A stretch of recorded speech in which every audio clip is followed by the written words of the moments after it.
The overall goal of this procedure is to efficiently isolate skeletal muscle fibers from embryonic and larval zebrafish.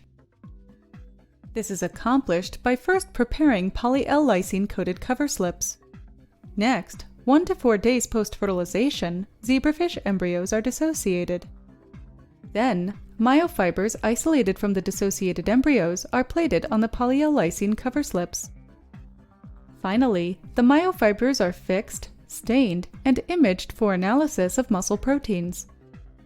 Ultimately, results can be obtained that show subcellular localization of muscle proteins through immunofluorescence microscopy. The main advantage of this technique over existing methods like whole embryo analysis is that it allows for the study of single muscle fiber morphology and physiology in greater detail. This method can help answer key questions in the muscle field, such as those that pertain to subcellular protein localization, and it can be combined with live cell calcium imaging.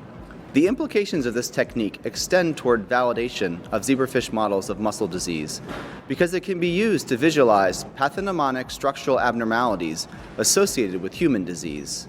It can also be used to help identify new aspects of muscle disease pathogenesis. Through this method can provide insight into muscle structure and function. It can also be applied to other settings, such as human skeletal muscle diseases.